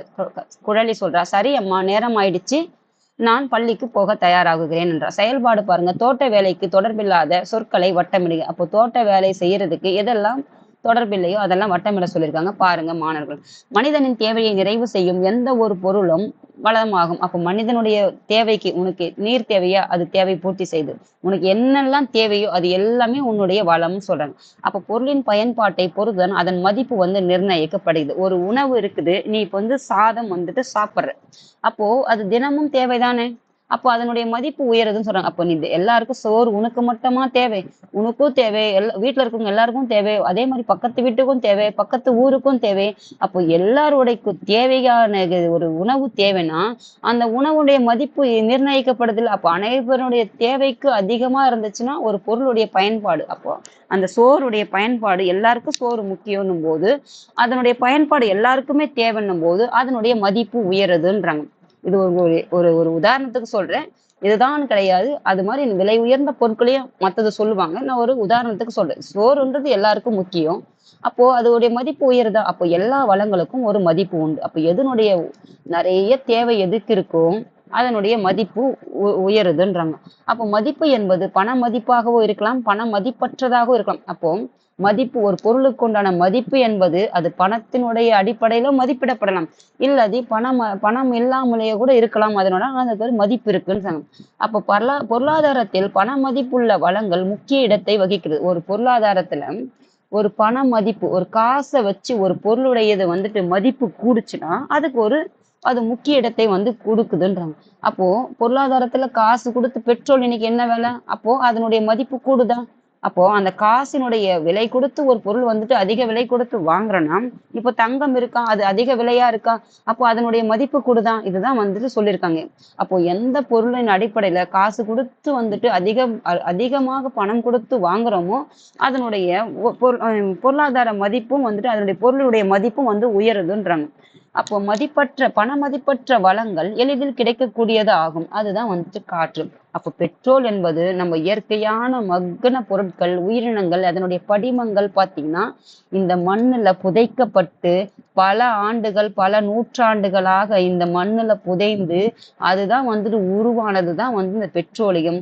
ஆனா இப்போ இயற்கை தாவரம் எந்நேரமும் அப்படியே இருக்கும், அது ஒரு குறிப்பிட்ட நாள் வரைக்கும் தான் இருக்கும், அதன் பயன்பாடு எடுத்துட்டுனா என்ன ஆகும், தீர்ந்துடும். ஆனா இந்த காற்று வந்து இந்த உலகம் முழுவதும், அந்த பூமி முழுவதும் தான் இருக்குது காற்று. அப்போ இது இயற்கையாக கிடைக்கக்கூடியது, இது வந்துட்டு எளிதில் தீரக்கூடியது கிடையாது, எளிதில் கிடைக்கக்கூடியது. அப்போ காற்று ஈஸியா கிடைக்கும்.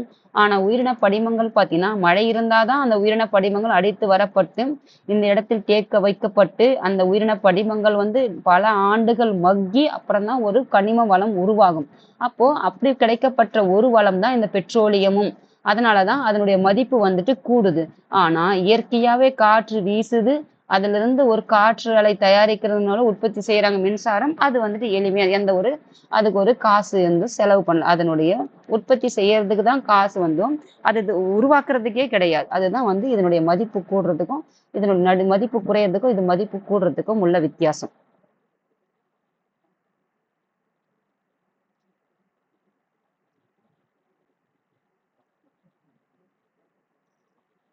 அடுத்து பாருங்க, சிந்தனை வினா. வீட்டிற்கு தேவையான பொருள்கள் வாங்குவதற்கு நீங்கள் தயார் செய்யும் பட்டியலில் இடம்பெறுகின்ற பொருட்கள் பண மதிப்பு உள்ளவையா? அதாவது வீட்டிற்கு தேவையான பொருட்கள்லாம் நீங்க வாங்குறதுக்கு ஒரு பட்டியல் ஒரு லிஸ்ட் தயார் பண்றீங்க. அதுல பாத்தீங்கன்னா பட்டியலில் இடம்பெறதெல்லாம் பண மதிப்பு இருக்குதான்ட்டு உங்களை கேட்கறாங்க. உங்களுடைய சிந்தனையை கேட்கறாங்க. வீட்டுல இருக்கிற பொருள் எல்லாம் நீங்க பாருங்க. உங்களுடைய சிந்தனையை தூண்டக்கூடிய கேள்வி. பண மதிப்பு இருக்குதா இல்லையான்னு பார்க்க சொல்றாங்க. பாருங்க, ஒரு பொருளின் பயன்பாட்டினை கண்டறிந்த பின்புதான் அப்பொருள் வளமாக மாறுகிறது. ஒரு பொருள் இருக்குது, அந்த பொருள் இப்போ ஒரு காற்று இருக்குது, அந்த காற்று வந்து நீ சுவாசிக்கிறதுக்கு பயன்படுற அப்படின்னு தெரிஞ்ச பிறகுதான் அதனுடைய ஒரு வளமா மாறுது. அப்போ காற்று ஒரு வளம் சொல்றேன். ஏன்னா நீ சுவாசிக்கிற. அப்போ நீ எந்த அளவுக்கு நீ ஒரு பொருள் இருக்குது, ஒரு காற்று இருக்குது, அது இயற்கையான முறையில் அமைந்த ஒரு காற்று, அதை நீ பயன்படுத்தின பிறகுதான் அது நீ ஒரு வளம்னு தெரிஞ்சுக்கிற. அப்ப நீ பயன்படுத்தினா அது ஒரு வளமா மாறிடுது அப்படின்றாங்க. அப்ப மனிதனின் தேவைகள் நாளுக்கு நாள் மாறுபட்டது. இன்னைக்கு உனக்கு இன்னைக்கு காற்று வந்து எல்லாருக்கும் அது இயற்கை மாறினா அது நம்ம உயிர் வாழ வரைக்கும் காற்று தேவை. ஆனா மற்றோடைய பொருட்கள் இருக்குது இல்லையா, மனிதனுடைய தேவைகள் வந்துட்டு நாளுக்கு நாள் மாறுபடுதுன்றாங்களா. நேற்றைக்கு நாம சைக்கிள்ல போனோம்னா இன்னைக்கு வந்துட்டு கார்ல போறோம். அப்போ நாளுக்கு நாள் வந்துட்டு மனிதனுடைய தேவைகள் வந்துட்டு பூர்த்தி செய்யுது. அது மாறுபடுதுன்னு சொல்றாங்க. அப்போ தேவையானது மாறுபடும் பொழுது அதை நிறைவு செய்கின்ற வளங்களும் மாறுகிறது. அப்போ அந்த தேவையை வந்து பூர்த்தி செய்யக்கூடிய வளமும் என்ன ஆகுதுன்னா மாறுபடுகிறதுன்றாங்க. அப்போ ஒரு பொருளை வளமாக மாற்றுவதற்கான காரணிகள் காலமும் தொழில்நுட்பமும் ஆகும். அப்போ ஒரு பொருளை வந்துட்டு அதை வளமாக மாற்றணும். இப்போ ஒரு பொருள் நம்ம இப்ப என்ன சொன்னாங்க, தங்கம் இருக்குது, தங்கம் பெட்ரோலே இருக்குதுன்னு வச்சுக்கோங்க. அப்போ காலம் அதிக காலம் வந்து மக்கி ஊறினாதான் இங்க பெட்ரோல் கிடைக்குதுன்னா அப்ப காலமாகிட்டுதான். நீண்ட காலத்திற்கு புதைக்கப்பட்ட ஒரு புதைப்படிவ பொருள் தான் வந்துட்டு ஒரு பெட்ரோலியமா இங்க கிடைக்குது. அதுக்கப்புறம் அதை வந்துட்டு நம்ம ஒரு தொழில்நுட்பத்தின் அடிப்படையில் தான் அதை உருவாக்க முடியும். அப்போ ஒரு பொருளை வளமாக மாற்றணும்னா அதனுடைய காரணிகள் ஃபேக்டர்ஸ் என்னன்னு பார்த்தீங்கன்னா காலம், அதுக்கப்புறம் தொழில்நுட்பம் தான் வந்துட்டு ஒரு பொருளை வளமாக மாற்றக்கூடிய 2 ஃபேக்டரா சொல்லியிருக்காங்க. உதாரணமாக நிலக்கரி இருக்குது. நிலக்கரியும் பார்த்தீங்கன்னா மரத்துண்டுகள் வந்துட்டு மக்கி, அதாவது இதே பெட்ரோல் எப்படி வந்துட்டு மக்கிய பொருட்கள் மூலமும் கிடைக்குதோ அதே மாதிரிதான் வந்து நிலக்கரியும் வந்துட்டு இந்த படிமங்களால உருவாக்கப்பட்டதுதான் நிலக்கரியும் பெட்ரோலும். அப்போ அதுதான் இங்க உதாரணமா கொடுத்திருக்காங்க. குறைந்து கொண்டே வரும் இக்காலகட்டத்தில் புதிய கண்டுபிடிப்பான சூரிய தகடுகள் சூரிய ஆற்றலை மின் ஆற்றலாக மாற்ற உதவுகிறது. எனவே தற்போது இது ஒரு சிறந்த வளமாகவே நீடிக்கிறதுன்றாங்க. அப்போ எப்படி வந்துட்டு பெட்ரோல் வந்து ஒரு எரிபொருள், நிலக்கரியும் வந்து எரிபொருள். அப்போ இந்த எரிபொருளுக்கு மாற்றாதான் என்ன பண்ணீங்கன்னா சூரிய தகடுகள். அப்போ இருக்கு பாருங்க இந்த சூரிய தகடுகள். அப்போ இது சூரியன் கிட்ட இருந்து வரக்கூடிய இந்த ஒளியை இது என்ன பண்ணுதுன்னா உள் வாங்கிட்டு இந்த சூரிய தகடுகள் தான் என்ன ஆகுதுன்னு பாத்தீங்கன்னா இது மின் ஆற்றலாக மாறுதுன்னு சொல்றாங்க. அப்போ இந்த மாதிரி இந்த ரெண்டத்தையும் என்ன செய்யுதுன்னா இது சமநிலைப்படுத்துது. எது? இந்த சூரிய தகடுகள். அப்போ இது வந்துட்டு ஒரு சிறந்த வளமாக நீடிக்கிறது தற்போது அப்படின்றாங்க. அதுக்கப்புறம் பாருங்க, சூரிய தகடுகளின் சாய்வு கோணம் புவியின் எல்லா இடங்களிலும் ஒரே மாதிரியாக இருக்கும். நாம படிச்சோம் முதல் பாடத்திலேயே 23 டிகிரி வந்துட்டு சூரியன் 23 டிகிரி வந்துட்டு சூரியன் வந்துட்டு தன் அச்சிலிருந்து சாய்ந்திருக்குதுன்னு. அப்போ சாய்ஞ்சிருந்தா இந்த பக்கம் எப்படி இருக்குதுன்னு பாருங்க. அப்போ இங்க இருக்குதுன்னா அப்போ இந்த பகுதி எப்படி இருக்குதுன்னு பாருங்க. அதே மாதிரி இந்த பகுதி எப்படி இருக்குது, இந்த இரண்டுத்துக்குள் இடைப்பட்ட பகுதி பாருங்க. அப்போ சூரியன் கிட்ட இருந்து பூமி வந்துட்டு சாய்ந்திருக்குதுன்னு பார்த்தோம். அதே மாதிரிதான் சூரிய தகடுகளின் சாய்வு கோணம் புவியின் எல்லா இடங்களிலும் ஒரே மாதிரியா இருக்குமா அப்படின்னு கேக்குறாங்க. இது மாணவர்களுக்கு சிந்தனை வினா. தேடி பாருங்க, யோசிங்க. பூமியும் சாஞ்சிருக்கு. அப்ப பூமி சாஞ்சிருக்கிறதுனால சூரிய தகடுகளின் சாய்வு கோலமும் புவியில எல்லா இடத்துலயும் ஒரே மாதிரி இருக்குமான்னு கேக்குறாங்க. யோசிங்க. அதுக்கப்புறம் பாருங்க, வளங்கள் வந்துட்டு 3 வகையாக பிரிச்சிருக்காங்க. ஒண்ணு வந்து பாத்தீங்கன்னா இயற்கை வளங்கள், இரண்டாவது என்னன்னு பாத்தீங்கன்னா மனிதனால் உருவாக்கப்பட்ட வளங்கள், மூன்றாவது எதுன்னு பாத்தீங்கன்னா மனித வளங்கள். அதாவது இங்க உங்களுக்கு ஒரு எளிமையான விளக்கம் கொடுத்துட்றேன். அதுக்கப்புறம் நம்ம அடுத்தது பார்க்கலாம். இயற்கை முறையில கிடைக்கப்பட்ட வளங்கள் என்னெல்லாம் வந்துட்டு மனிதனுடைய செயல்பாடே இல்லாமல் தானே ஒரு செடி உருவாகுதா, தானே ஒரு காற்று உருவாகுதா, தானே ஒரு மரம் உருவாகுதா, இது எல்லாமே வந்துட்டு இயற்கை வளம். மனிதனால் உருவாக்கப்பட்டது. மனிதன் வந்து அதை வந்துட்டு மாற்றுருவாக்கம் செய்றானா, அது வந்துட்டு இப்போ ஒரு விலங்கினங்கள் இருக்குது, மரங்கள் இருக்குது, அதெல்லாம் வந்துட்டு இயற்கையாக கிடைக்கப்பட்டது. அப்போ இயற்கையால் அதனுடைய உயிரினங்கள் மக்கின பொருள் பின்னாடியும் அது இயற்கையான வளங்கள் தான். அதை தோண்டி எடுக்கிறது தான் வந்துட்டு மனிதனுடைய செயல்பாடு. அதை வந்து மாற்றுருவாக்கம் செய்தா வந்து மனிதனுடைய செயல்பாடு. அப்போ மனித வளம் என்னன்னு பார்த்தீங்கன்னா, மனிதனுடைய அறிவு.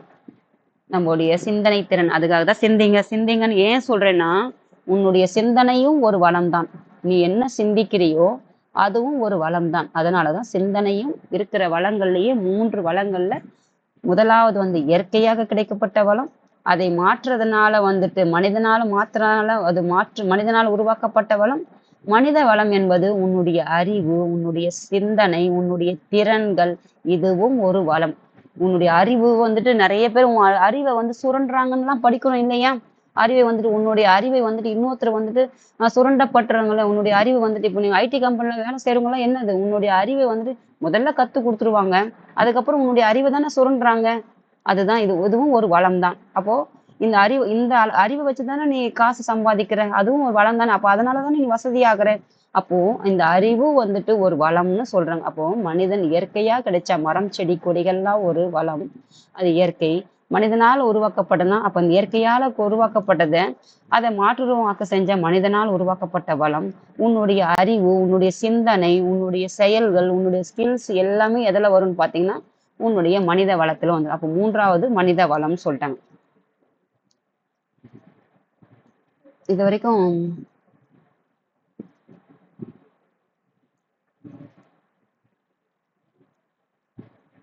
இதுக்கு அடுத்த பார்ட் 2வா பார்க்கலாமா இந்த வீடியோ வந்துட்டு? இதோட இதை முடிச்சிடுறேன் நான். அதுக்கப்புறம் இயற்கை வளங்கள், மனிதனால் உருவாக்கப்பட்ட வளங்கள், அதுக்கப்புறம் வந்துட்டு மனித வளம். இது 3 தான் கொடுத்துருப்பாங்க. அதுக்கப்புறம் எந்த இடத்துல கிடைக்குது அதனுடைய அடிப்படையில வந்துட்டு குறிச்சிருப்பாங்க. அதுக்கப்புறம் இயற்கையால கிடைச்சதா, அதுக்கப்புறம் அதாவது உயிரற்ற பொருட்களின் மூலமா கிடைக்கப்பட்டிருந்தா ஒண்ணு, உயிருள்ள பொருட்களின் மூலம் கிடைக்கப்பட்டிருது மாதிரி பிரிச்சிருப்பாங்க. அதுக்கு அடுத்து நம்ம இதெல்லாம் நீங்க எப்படின்னு பாத்தீங்கன்னா ஒரு மைண்ட் மேப் உருவாக்கிட்டீங்கன்னா கிரியேட் பண்ணிட்டு எழுதிக்கிட்டீங்கன்னா எளிமையா இருக்கும். அதாவது வளங்கள்னு போடுங்க. ஒண்ணு வந்துட்டு இயற்கை வளம், இன்னொன்று வந்து மனிதனால் உருவாக்கப்பட்டது, இன்னொன்று வந்துட்டு மனித வளம். அப்போ இயற்கையால உருவாக்கப்பட்டது இயற்கையான வளங்கள் எது, மனித வளங்கள்னா யாரு, மனிதனால் உருவாக்கப்பட்ட வளங்கள் யாரு, அதுக்கு கீழே நீங்க அப்படியே எழுதி வச்சுக்கிட்டீங்கன்னா உங்களுக்கு இந்த பாடமே வந்து ஒரே ஒரு பக்கத்திலேயே முடிஞ்சிடும். எளிமையா இருக்கும். இப்படிதான் நீங்க படிச்சீங்கன்னா உங்களுக்கு எளிமையா இருக்கும். இந்த பாடமே இவ்வளவுதானா அப்படின்ற ஒரு ஒரு மைண்ட் செட்டுக்கு வந்துருவீங்க. இதுதான் நாம என்ன செய்யறோம்னா அப்படியே போட்டு மாங்கன்னு என்ன செஞ்சுட்டு இருக்கோம், படிச்சுட்டு கஷ்டப்படுறது. இதை புரிஞ்சுக்கிட்டீங்கன்னாவே உங்களுக்கு எளிமை. இதை நீங்க புரிஞ்சுக்காததுனாலதான் அங்க மாங்கன்னு படிச்சுட்டு இருக்காங்க எல்லாருமே. இன்னைக்கு இருக்கிற எல்லாருமே பாத்தீங்கன்னா இன்னொரு விஷயமும் நான் சொல்ல வரணும்னு நினைச்சேன். அதாவது எங்க கிராமத்துல ஒண்ணு சொல்லுவாங்க. ஒரு விஷயம் நடக்குதுன்னா அது நடந்துகிட்டு வரைக்கும் அதை பத்தி பேசுவாங்க. அதே வந்துட்டு இன்னொரு விஷயத்த வந்துட்டு நம்ம அதுக்குள்ள இன்னொரு விஷயத்த வந்துட்டு உருவாக்கிட்டோம்னா அதை மறந்துடுவாங்க, புதிய விஷயத்துக்கு வந்துருவாங்கன்ற அந்த மாதிரி ஒரு சூழ்நிலை தான் போயிட்டு இருக்கு இன்னைக்கு நம்ம சூழ்நிலையில. ஏன் அதை சொல்ல வரேன்னா, நம்ம என்னன்னு பார்த்தோம்னா ஒரு ஒரு ஒரு மாசத்துக்கு முன்னாடி உங்களுக்கு அந்த சாலை பாதுகாப்பு எடுக்கும் போது அதை சொல்லணும்னு நினைச்சிட்டு அதை அப்படியே வச்சிருந்தேன் நான். இருந்தாலும் இங்க சொல்றேன் நான் இன்னைக்கு உள்ள சூழ்நிலைக்காக. ஒரு ஒரு மாசத்துக்கு முன்னாடி நான் வெளியில போயிட்டு இருந்தேன். அப்போ அப்படியே கரெக்டா ஒரு வண்டி போயிட்டே இருந்தது. கொஞ்ச தூரம் போன பிறகு ஒரு இடத்துல வந்து வண்டிங்கெல்லாம் தேங்குச்சு. என்ன அது திடீர்னு வண்டி எல்லாம் கரெக்டா போயிட்டு இருந்தது. ஒரு குறிப்பிட்ட தூரம் போன பிறகு வண்டி எல்லாம் தேங்குது, என்ன ஆச்சுன்னு தெரியலையே அப்படின்னு சொல்லிட்டு பார்க்கும்போது பார்த்தா ஒரு ஆக்சிடென்ட் ஆயிட்டு இருந்ததாங்க. ஒரு ஆக்சிடென்ட் ஆயிட்டு எனக்கு முன்னாடி ஒரு 10 வண்டிங்களுக்கு முன்னாடி எல்லாமே பார்த்தீங்கன்னா ஸ்கூட்டி, பைக் அந்த மாதிரி தான் இருந்தது. சரின்னு சொல்லிட்டு சரி கொஞ்சம் அப்படியே கொஞ்சம் ஸ்லோ பண்ணிட்டே போய்கிட்டே இருக்கும்போது அந்த விழுந்தவர் எழுந்து அந்த வண்டிய எழுந்து தள்ளிட்டு இருக்காரு. வண்டி பைக்ல ஒரு 10 மணி தான், 10:10 அதுக்கு மேல இல்ல, 10 மணி. அந்த 10 மணிக்குள்ள 9 to 10 அந்த மணிக்குள்ளதான் எல்லாரும் பரபரப்பா போயிட்டு இருக்கும்போது விழுந்தவரு அந்த வண்டியில போறவங்க எத்தனை ஜென்ஸுங்க எல்லாம் இருந்திருப்பாங்க. ஒருத்தர் கூட அந்த வண்டியில இருந்து விழுந்தவங்களை தான் வண்டியை ஓரம் நிறுத்திட்டு அந்த வண்டியில இருந்து விழுந்தவங்களையும் தூக்கி விடல, அந்த வண்டியும் தூக்கி விடல. என்ன அடிபட்டுச்சான்னு கேட்க கூட யாரும் இல்லை. அப்படியே அவங்கவுங்க அந்த வண்டியில இருந்து ஏந்துக்கிற வரைக்கும் அவங்கவுங்களுடைய சூழ்நிலைக்கு போறதுக்கு தான் நிக்கிறாங்களே ஒழிய, அப்பதான் நினைச்சேன், எங்கடா போகுது நாடு அப்படின்ற மாதிரி. எங்க போறாங்க எல்லாரும்? மனிதாபிமானமே, மனுஷத்தன்மையே இல்லையா? ஒரு விஷயம், அதாவது காக்கா, நாய், நன்றி உணர்வுன்னு இருந்தா நாய்க்கிட்ட கத்துக்கோன்னு சொல்லுவாங்க. கூடி பழகணும்னா, சோறு குடுக்கணும்னா காக்கை கிட்ட கத்துக்கணும். இயற்கையாக அமைஞ்ச வாயில்லாத இந்த ஐந்தறிவு படைச்ச உயிரினங்களுக்கு கூட இந்த நன்றி உணர்வுனா என்ன? அதே மாதிரி வந்துட்டு பகிர்ந்து உண்ணக்கூடிய பழக்கம்னா என்னன்னு கத்துக்கோடான்னு சொல்லிட்டு நமக்கு வச்சிருக்காங்க. ஆனாலும் அத நாம பார்க்கறது கூட அத பார்க்குறோம். அத உணர்ந்து உள்வாங்குறதே கிடையாது. அன்னைக்கு சூழ்நிலைக்கு நான் பார்க்கும்போது, அதுக்கப்புறம் நான் போய் இறங்கி நின்னு, என்னுடைய வாட்டர் பாட்டில் எடுத்து குடுத்து தண்ணிய குடிக்க வச்சுட்டு, இதே சிந்தனையிலேயே நான் ஒரு 1 கிலோமீட்டருக்கு நான் அப்படியே பயணிச்சுட்டு போறேன். அப்போ எனக்கு என்ன இது? எங்க போறாங்க? கொஞ்சம் வியந்தாங்க. அத ஒரு தூக்கி நிறுத்த கூட ஒருத்தர் கூட எண்ணம் வந்திருக்காது. என்னதான் அவசரமா இருக்கட்டும். அட ஒரு சூழ்நிலை சொன்னா யாருன்னா ஏன் அப்படின்னா கேட்க போறாங்க. ஒரு மனுஷன் சரி, ஒரு சாதாரண விழுந்துட்டாங்க, இழந்துட்டாங்க சரி. வேற ஏதாவது ஒரு அடிபட்டிருந்தது. அவங்க அவங்க ஒரு ஒரு அவரு ஒரு ஒரு வேலைக்கு போனவரா இருந்திருக்கலாம். போயிருக்காங்கன்றது சிந்தனைய தாண்டி வேற என்ன நினைச்சிருக்க போறாங்க. இடையில இந்த மாரி ஒரு சூழ்நிலை ஏற்பட்டுடுச்சுன்னா, இப்போ அப்படியே நீ கடந்து போனா, நாளைக்கு நீ விழும்போது உன்னை யாரு தூக்கி விடுவா? அந்த சூழ்நிலை நமக்கு வராமலேயே போயிடும். அத யாருமே யோசிக்க மாட்டாங்களா? எனக்கு இதே சிந்தனை நானு ஒரு 1 கிலோமீட்டர் தூரத்துக்கு நான் பயணிக்கும்போது, என்னோட சாரியோடைய அந்த முந்திய நான் எப்படி விட்டுட்டேன், அப்படி எடுத்து வைக்காம விட்டுட்டேன்னு தெரியல. எனக்கு பின்னாடி வந்து ஒருத்தர் வந்து ஒரு அம்மாவும் பையனும் வந்துட்டு, "அ என்னம்மா இப்படியா கவனம் சிதறிக்கிட்டு கவன குறைவோட போவீங்க? என்ன ஞாபகம் எங்க வச்சுட்டு வாரீங்க?" அப்படின்ற மாரி பார்த்து உஷாரா போங்க அப்படின்னு சொன்னாரு.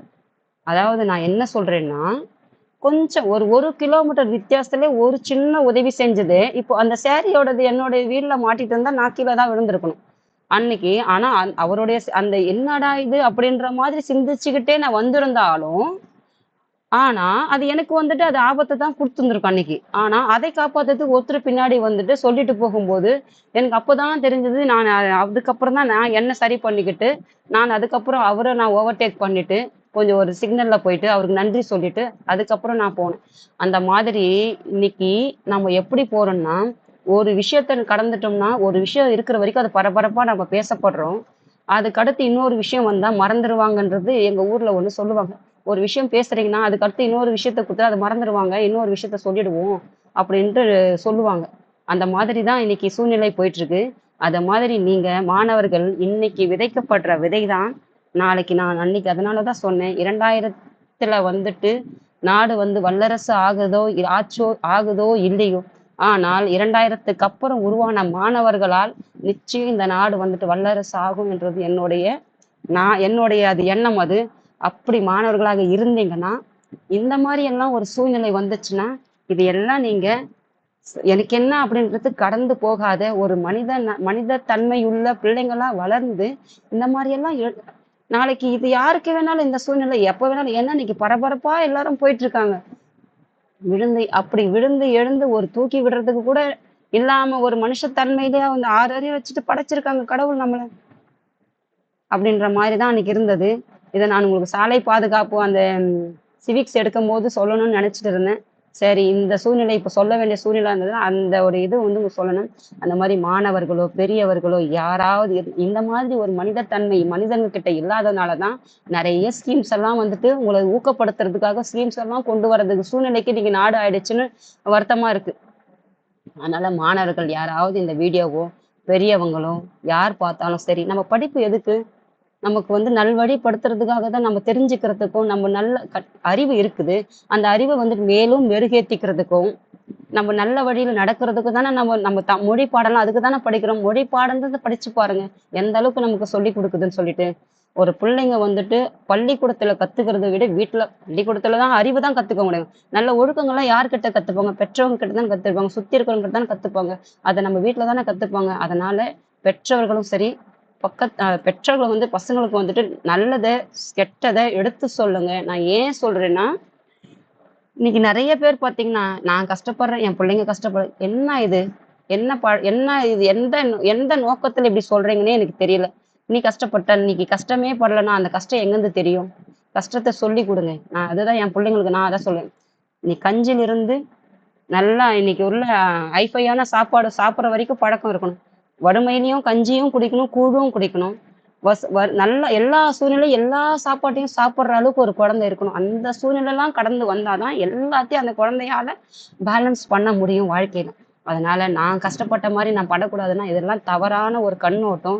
எல்லா குழந்தைங்களுக்கும் கஷ்டத்தை நீங்க சொல்லி சொல்லி வளர்த்தீங்கன்னா தான் அப்பனா என்ன கஷ்டம்னா என்னன்னு நாளைக்கு உங்களுக்கு மதிக்கிறதுக்கு காரணமே நீங்க பட்ட கஷ்டம்லாம் தெரிஞ்சாதான் மதிப்பு தெரியும். நீங்க அது தெரியவே இல்லைன்னா அவனுடைய மதிப்பு எங்க இருந்து தெரியும் அந்த குழந்தைங்களுக்கு?